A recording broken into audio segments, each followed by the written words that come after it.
नमस्कार। बीएड प्रथम वर्ष विषय हिंदी। और आज हम लोग चर्चा करेंगे, जैसे कि हम लोगों ने पिछली कक्षा में चर्चा की थी, श्रवण की जो पठन सामग्री होती है उसकी चर्चा हम लोगों ने की थी। अब आज हम लोग बात करेंगे श्रवण अवबोध के उद्देश्य एवं व्यवहारगत परिवर्तन। जो हम लोग कौशलों की बात हम लोग कर रहे थे, उससे संबंधित पठन सामग्री हम लोगों ने चर्चा की थी, उसी पर आधारित अभी श्रवण अवबोध मतलब कि सुनने का जो ज्ञान प्राप्त होता है ना, उसका क्या उद्देश्य है और व्यवहार में किस प्रकार परिवर्तन होता है। हम लोग सर्वप्रथम जब कौशलों का विकास करते हैं तो बालकों को सबसे पहले आता है हमारा श्रवण कौशल का विकास करना। बालकों को अध्यापक कहता है और विद्यार्थी उसको ध्यानपूर्वक सुनते हैं। सुनने के बाद उसको समझते हुए बालक उसका अनुकरण करता है, जिसे हम बोलना कहते हैं, बोलने का कौशल। उसके बाद बालक में पढ़ने का कौशल विकसित होता है और अंत में वो लिखने के कौशल का विकास उसके अंतर्गत किया जाता है। तो सर्वप्रथम हम श्रवण अवबोध के उद्देश्य हम उसका परिवर्तन देखेंगे। तो भाषाई व्यवहारों में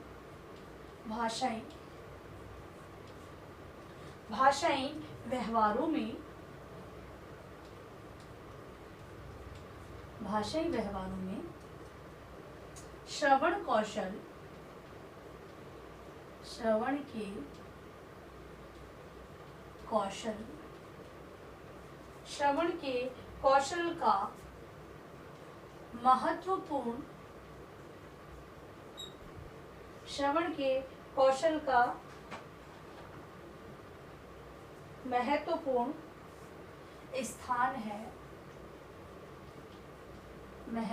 स्थान है विद्यार्थियों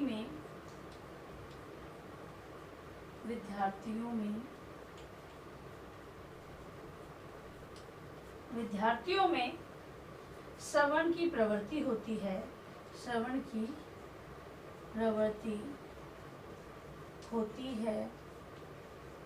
विद्यार्थियों में श्रवण की प्रवृत्ति होती है। उनकी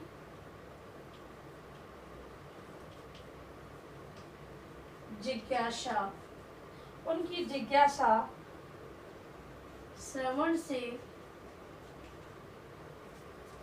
पूर्ण होती है। अब है व्यवहारगत परिवर्तन। अब इनके अंतर्गत व्यवहारगत परिवर्तन किस प्रकार होता है। तो व्यवहारगत परिवर्तन, जब बालकों में क्षमता तो होती है सुनने की, अब उनसे है उनके व्यवहार में किस प्रकार का परिवर्तन होता है, उसको कुछ बिंदुओं के माध्यम से हम देखते हैं। तो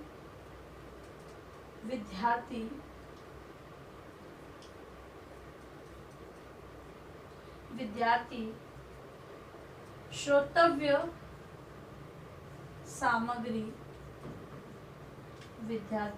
जो सुनने की सामग्री, श्रोतव्य यानी सुनने की सामग्री को धैर्यपूर्वक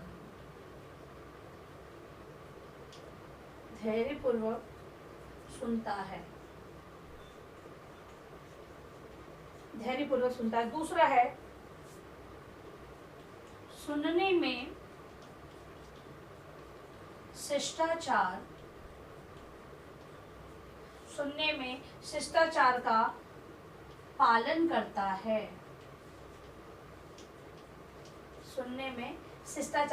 करता है।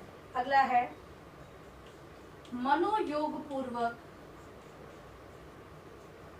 जब अध्यापक या वक्ता किसी बारे में कहता है तो वो जो विद्यार्थी है वो पूरे मनोयोग पूर्वक तद्चित्त होकर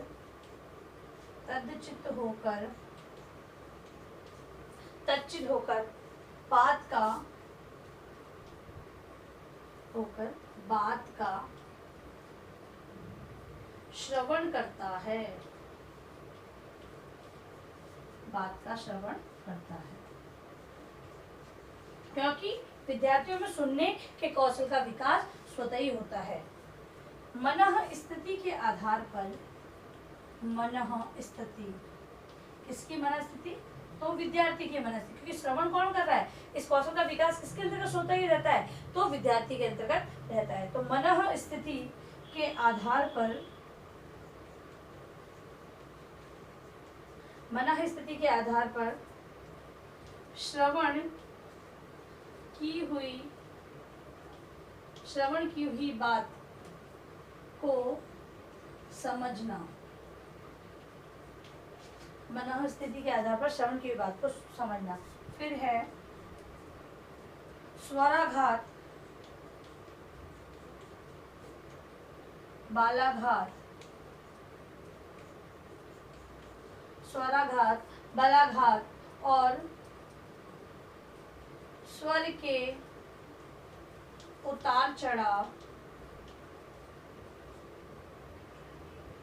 स्वर के उतार चढ़ाव के अनुसार अर्थ ग्रहण करना। इसके अलावा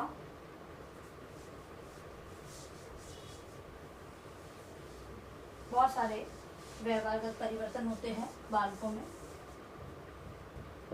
विषय को जानना, विषय को जानना, विषय को जानना। फिर है महत्वपूर्ण विचारों, महत्वपूर्ण विचारों, महत्वपूर्ण विचारों तथा तथ्यों, महत्वपूर्ण विचारों तथा तथ्यों और भावों का चयन करना, महत्वपूर्ण तथ्यों, भावों और विचारों का चयन करना। इसके अलावा परस्पर संबंध स्थापित करना, परस्पर संबंध स्थापित करना। अगला है सारांश ग्रहण करना, सारांश ग्रहण करना। और अंतिम है वक्ताओं के मनोभाव को समझना, वक्ताओं के मनोभावों को समझना। ठीक है, तो ये चीजें हैं कि उसके व्यवहार में परिवर्तन, बालक के व्यवहार में, क्योंकि बालक के अंतर्गत सुनने के कौशल का विकास स्वतः ही होता है। इसी कारण बालक है वो इन व्यवहारगत परिवर्तनों को वो अपनाता है, या फिर ये परिवर्तन विद्यार्थी के अंतर्गत स्वतः ही होते हैं। इसके अलावा श्रवण अवबोध के विविध पक्ष, श्रवण अवबोध के विविध पक्ष।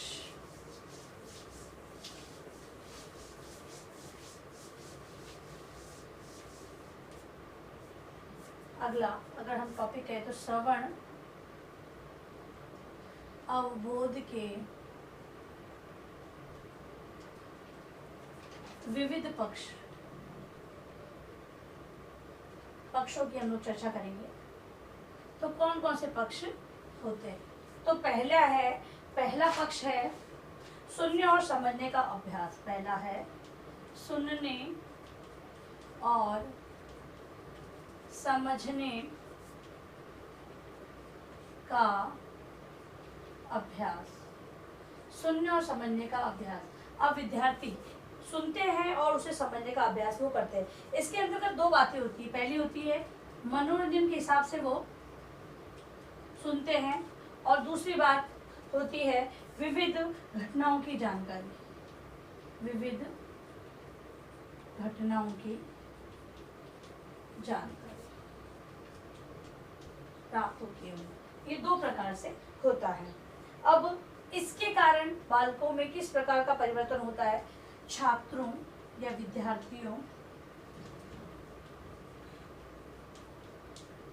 विद्यार्थियों के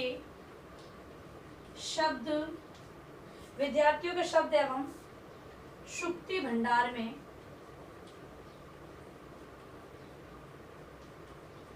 वृद्धि, पहला। दूसरा है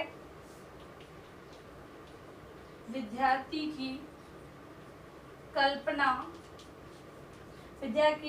और निर्णय शक्ति का विकास, कल्पना और निर्णय शक्ति का विकास।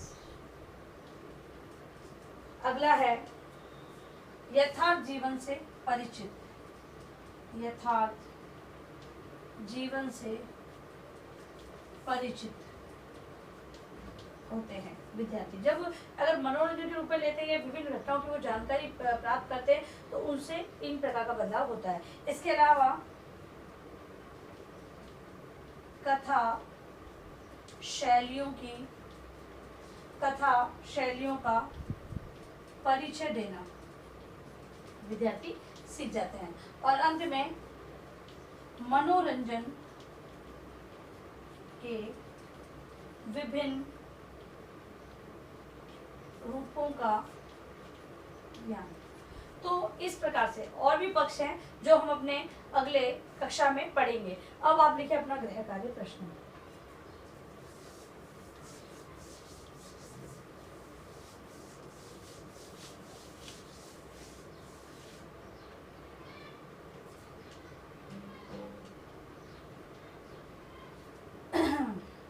श्रवण अवबोध के व्यवहारगत परिवर्तनों को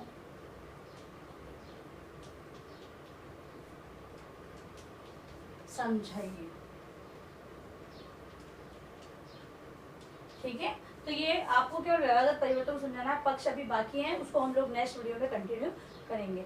और अंत में आप लोगों से निवेदन है कि इस महामारी के दौर में कम से कम ये आवश्यक कार्य होने पर घर से बाहर जाते हैं तो 3 बातों का विशेष ध्यान रखें। मास्क लगाएं, सोशल डिस्टेंस का पालन करें और हाथों को बार बार सैनिटाइज करते रहें। सोशल सभी का ध्यान रखें। धन्यवाद।